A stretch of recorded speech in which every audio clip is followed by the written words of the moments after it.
Chicago radio host found a broken Virgin Mary statue beside a dumpster. Its cracks saved his life. On the evening of May 31, 2019, traffic slowed along Chicago Avenue. Then, for a while, it stopped. In the heart of one of America's busiest cities, thousands of people moved quietly through the streets. Some carried candles. Others held rosaries between their fingers. Families walked beside priests, religious sisters, firefighters, police officers, and emergency responders. Their voices rose above the noise of downtown Chicago. They were singing Ave Maria. At the center of the procession, resting on a platform covered with white flowers, was a statue of the Virgin Mary. But this was not the kind of statue people usually placed at the front of a public procession. Her surface was scarred. Her paint had faded. A deep crack ran across her body, where she had once been broken completely in half, and both of her hands were missing. The police officers and firefighters carrying the statue did not try to hide those wounds. No cloth had been wrapped around the damaged arms. No artist had replaced the missing hands. No fresh layer of paint had concealed the years of neglect. The statue was carried through Chicago exactly as she was, broken, weathered, and visibly incomplete. People standing on sidewalks watched the procession pass. Some lifted their phones. Some made the sign of the cross. Others simply stared, wondering why thousands of people were following a damaged religious statue through the city. Most of them did not know that years earlier, the statue had not been surrounded by flowers. She had been lying on the ground beside a dumpster. She had been covered in dirt and debris near the trash area of a flower shop in Michigan. And the man who stopped to pick her up had once been one of the most recognizable radio personalities in Chicago. His name was Kevin Matthews. For years, Kevin had made other people laugh. But by the time he found the broken statue, much of his own life felt as if it had fallen apart. Before we return to the winter day when Kevin saw her beside that dumpster, take a moment to tell us where you are listening from and what time it is where you are. And subscribe to Grace Beyond the Headlines for more true stories of faith, suffering, courage, and the moments of grace that rarely make the front page. Because this story is not really about a statue becoming perfect again. It is about what can happen when someone discovers that being broken does not mean being worthless. Long before anyone called her Broken Mary, Kevin Matthews was known for something entirely different. He was known for his voice. During the height of his broadcasting career, Kevin became one of Chicago radio's most popular and unpredictable personalities. He worked in a world built on energy, timing, comedy, and attention. He created characters, performed elaborate jokes, and filled the airwaves with a style that was loud, unusual, and impossible to ignore. Listeners felt as if they knew him. They recognized his voice in restaurants, at sporting events, and on the streets. For many people, Kevin Matthews was not simply a man behind a microphone. He was part of the rhythm of Chicago life. His job was to make people react, and most often, he made them laugh. There is a strange power in being able to make an entire city laugh. For several hours each day, a radio host can become a companion to thousands, or even millions of people who may never meet him. His voice enters their cars during long commutes. It follows them into workshops, kitchens, offices, and late-night shifts. Kevin learned how to hold an audience. He learned when to pause. He learned when to surprise people. He learned how to turn tension into comedy. But laughter can also become a hiding place. Years later, Kevin would speak more openly about the pain beneath the successful public image. The humor, the characters, the noise, and the constant motion could keep deeper questions at a distance. As long as the next show had to be prepared, the next joke had to land, and the next audience had to be entertained, there was little time to sit in silence. And silence can be dangerous when a man is afraid of what he might hear inside himself. Kevin had been raised Catholic, but over time, the practices of faith became less central to his life. The church remained somewhere in the background, connected to memory and identity, but not always to the daily choices he was making. He was successful, he was recognized, he was surrounded by noise. Yet fame has never been the same thing as peace. A person may be known by thousands and still feel unknown. A person may make a room erupt in laughter, and then return home carrying a sadness no audience can see. For years, Kevin's voice was his greatest strength. Then his own body began sending him signals he could not talk over. At first, there were moments of dizziness, then came numbness. His feet did not feel right. His hands began to tingle and lose sensation. During one broadcast, the symptoms became impossible to ignore. For a man whose work depended on speed, control, and confidence, the uncertainty was frightening. Medical examinations followed. An MRI revealed something abnormal in his brain. For several terrifying days, Kevin did not know what the doctors would tell him. The possibilities were serious, and the waiting forced him into a kind of silence he could no longer escape. Eventually, the diagnosis came. Multiple sclerosis. MS is a disease that affects the central nervous system.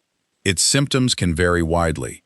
It can interfere with movement, balance, sensation, vision, and energy. For some people, the disease progresses slowly. For others, its effects become deeply disruptive. Kevin now had to face a future he could not control. Would he still be able to work? Would he be able to walk? Would his hands continue to function? Would the life he had built around performance, movement, and independence begin to disappear? There was no perfect joke for those questions. No radio character could answer them. The diagnosis arrived during a period when the radio industry itself was changing. The career that had once seemed so powerful and secure began to weaken. Stations changed formats. Corporate decisions replaced personal loyalties. The world of broadcasting moved forward, as industries always do, often with little concern for the people who had given decades of their lives to it. Kevin eventually lost his job. The man whose voice had once reached across Chicago suddenly found himself without the platform that had defined him. There is a particular kind of grief that comes when a person loses more than employment. A job can become a name. A role can become an identity. When that role disappears, the question is not only, what will I do now? The deeper question is, who am I now?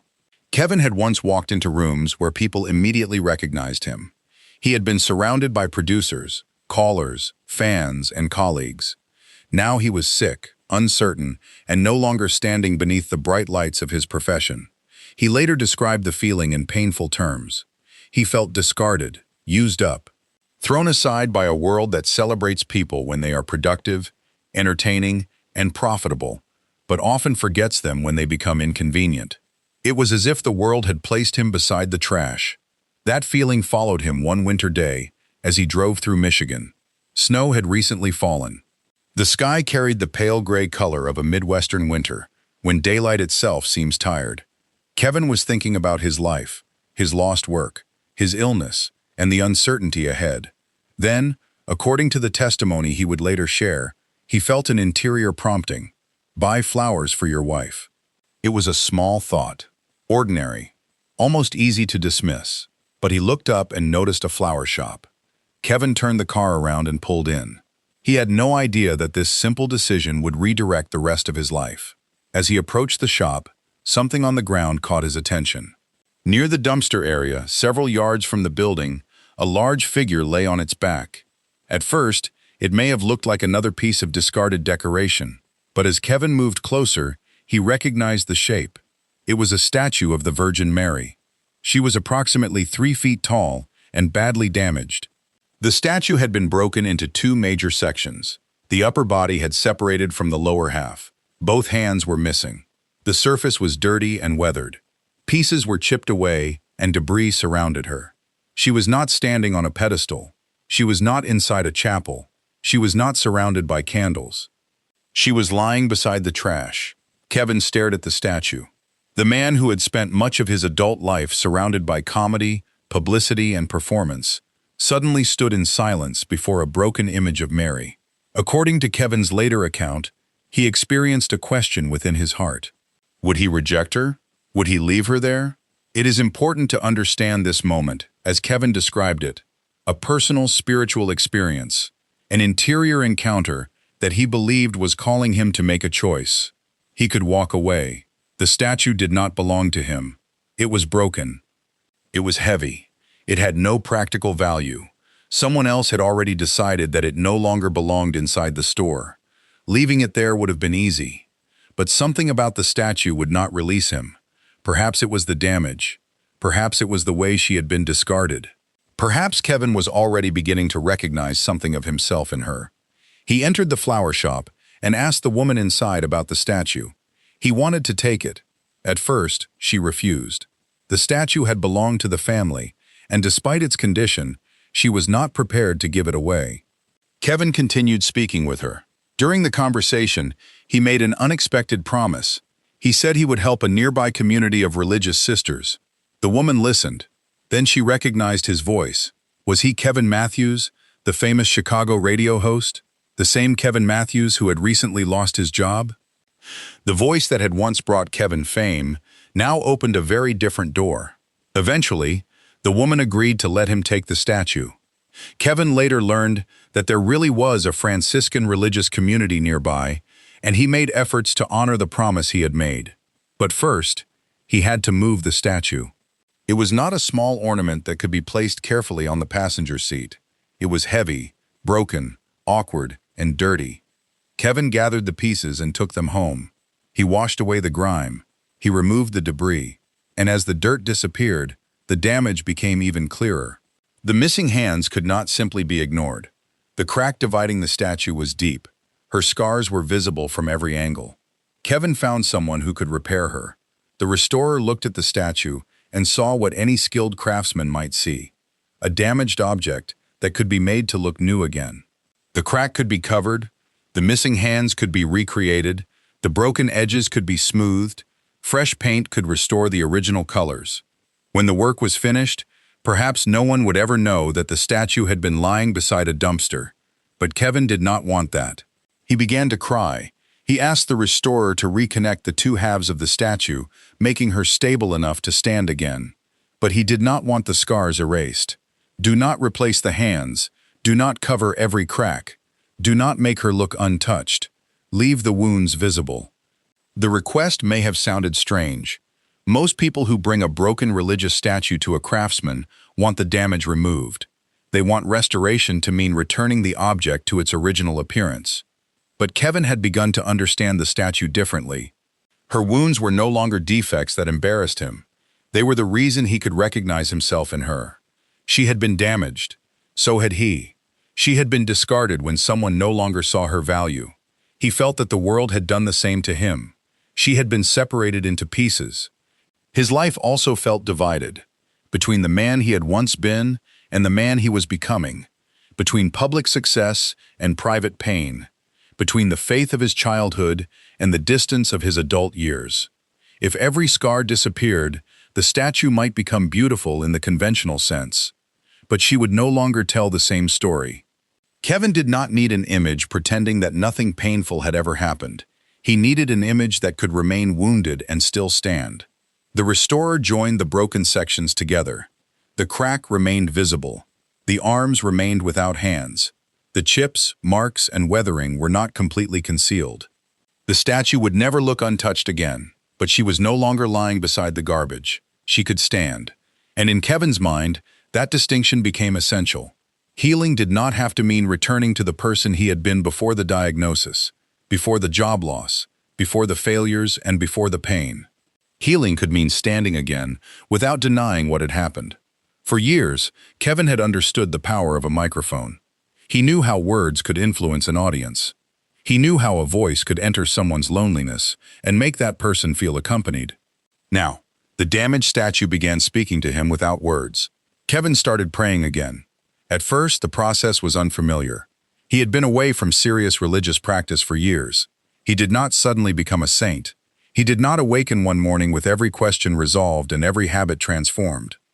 Conversion rarely happens that neatly. It is often slow. It may begin with discomfort, then curiosity, then resistance, then one honest prayer spoken by someone who is not even certain how to pray. Kevin began learning the rosary. He returned to confession after many years away. That step required more than religious memory. It required humility. The man who had built a public career around confidence now had to name his failures without hiding behind humor. There were choices he regretted. There were relationships and responsibilities he had not always handled well. There were wounds he had caused and wounds he had carried. A good performance could make listeners forget their problems for an hour. Confession required Kevin to stop performing. He had to stand before God as he actually was. Broken Mary remained nearby. Her missing hands became part of Kevin's reflection. In Catholic devotion, statues do not replace God, nor are they worshipped as gods. They serve as visible reminders of people and truths that point beyond themselves. For Kevin, the damaged statue became a reminder that Mary's role was not to draw attention to herself, but to lead people toward her Son. The missing hands also seemed to carry another message. Perhaps the work of mercy now had to be done through the hands of those who saw her. The statue could not physically reach toward anyone, but Kevin could. She could not carry herself from one suffering community to another. But Kevin could carry her. In time, he began taking Broken Mary beyond his own home. He brought her to churches. He brought her to schools. He visited places where people were struggling with illness, addiction, grief, imprisonment, family wounds, and loneliness. Kevin spoke about his career, his diagnosis, his failures, and the day he found the statue near the dumpster. He did not present himself as a man who had solved every problem. His multiple sclerosis had not simply disappeared. The uncertainties of life remained. The statue's hands had not grown back. The crack across her body was still visible. That was precisely why people listened. They were not being shown a story in which faith removed every consequence of suffering. They were being shown that suffering did not have to be the final definition of a human life. People approached the statue carrying stories they had rarely told anyone.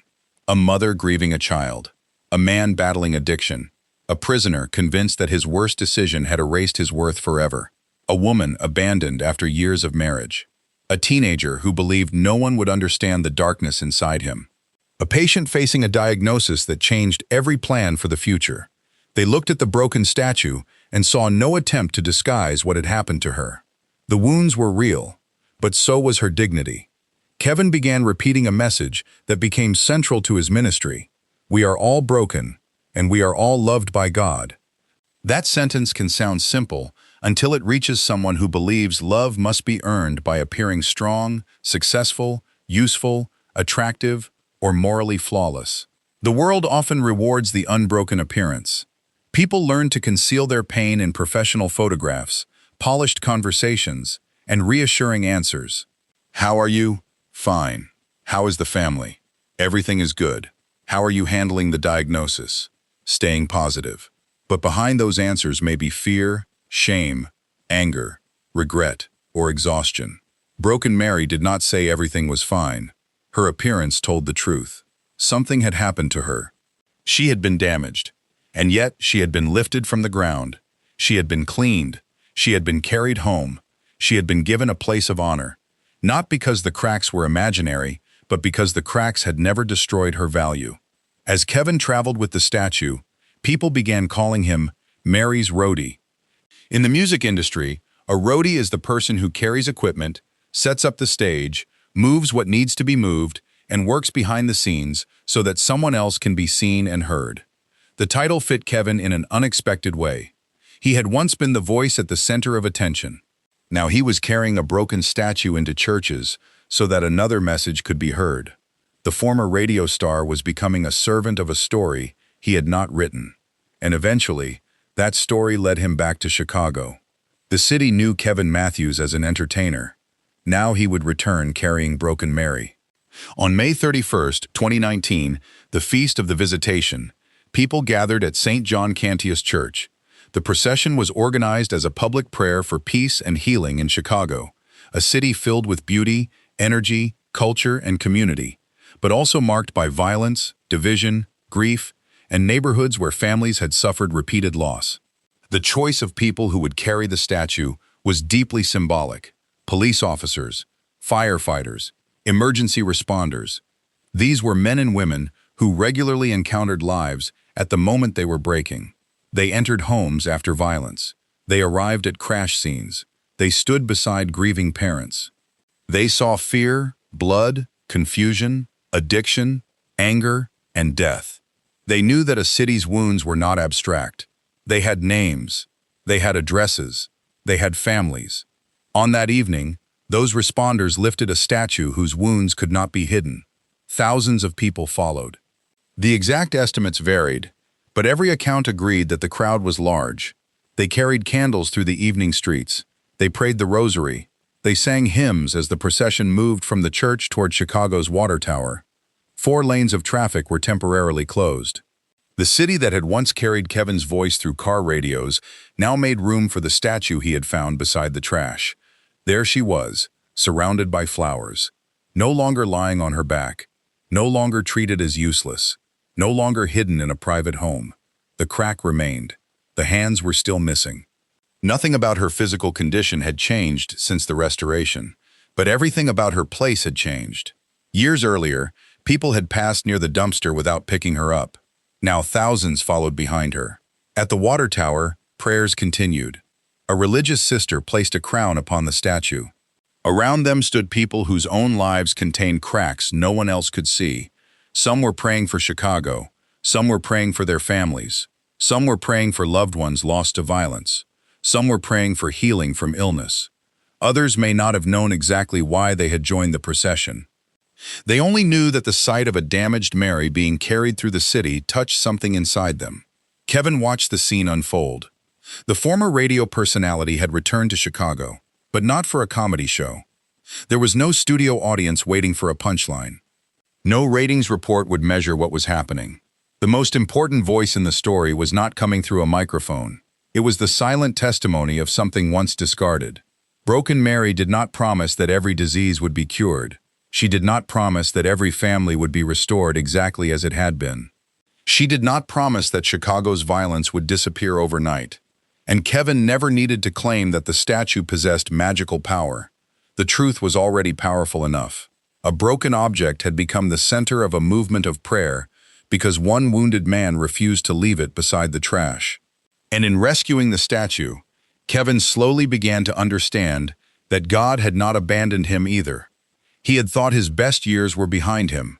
He had believed his illness and the loss of his career had reduced his usefulness. But the end of one identity created space for another vocation. The microphone had once allowed him to reach people through comedy. Broken Mary allowed him to reach people through honesty. His illness became part of his witness. His failures became part of his compassion. His experience of being discarded helped him recognize those who felt forgotten. The cracks were not removed from his story. They were transformed into openings through which he could understand the pain of others. There is a temptation to believe that God only uses people who are strong, disciplined, successful, and complete. But the history of faith repeatedly tells a different story. God calls people who are afraid, people who have failed, people carrying shame, people who feel too old, too sick, too late, or too damaged. Sometimes the very wound a person wants to hide becomes the place where another suffering person finally feels understood. Kevin did not become useful because he returned to the flawless version of himself. He became useful because he stopped pretending that such a version had ever existed. The statue did not become meaningful because an artist erased the evidence of damage. She became meaningful because the wounds remained visible. Years after the procession, Kevin continued sharing the story through talks, interviews, books, and eventually a documentary. Broken Mary traveled to communities far beyond the place where she had been found. Yet the most important moment was still the quietest one. A winter day, a flower shop, a dumpster, a man who felt his own life had been thrown aside, and a decision to stop. Most people encounter the brokenness of others in ordinary places, not during dramatic processions, not under church lights, but beside hospital beds, in phone calls received late at night, across kitchen tables after bad news, in workplaces where someone has lost a job, in families trying to survive addiction, in the eyes of a stranger who believes no one will notice. The question is not whether broken people exist, they are everywhere. The question is whether anyone will stop. Kevin could not repair the statue by himself. He could not give her new hands, but he could refuse to leave her on the ground. Sometimes that is where healing begins, not by pretending the damage never happened, not by offering quick explanations, not by telling a suffering person that everything will soon return to normal. Healing may begin when someone says, "I see you. You are not trash. You are still worth carrying. You do not have to hide every scar before you are loved. The world often confuses perfection with value. It celebrates people when they are young, productive, attractive, entertaining, and strong. Then, when illness comes, when careers collapse, when relationships fail, or when mistakes become visible, people can begin to feel disposable. But the story of Broken Mary offers another vision. A person's worth does not disappear when the body becomes weak. It does not disappear after unemployment. It does not disappear because of addiction, grief, disability, regret, or age. And it does not disappear because someone has spent years far from prayer. The statue remained broken. Kevin remained a man living with illness and the consequences of his past. Yet neither of them remained beside the trash. That may be the deepest meaning of the story. Healing is not always the removal of every wound. Sometimes healing is receiving the strength to stand with the wounds still visible. Sometimes conversion is not a dramatic escape from the past. It is allowing grace to enter the past and give it a new purpose. And sometimes a life begins to change because, on an ordinary winter day, a man chooses to stop beside something everyone else has already thrown away. Thank you for listening to Grace Beyond the Headlines, where we look beyond the noise of the news to find true stories of faith, courage, suffering, and unexpected grace. Subscribe to the channel and turn on notifications so you do not miss our next story. And in the comments, share this with us. Have you ever experienced a moment when something broken, an object, a relationship, a failure, or a painful season, taught you that healing does not always mean becoming exactly as you were before? Your story may be the reminder someone else needs today, because the cracks may remain, but they do not get the final word.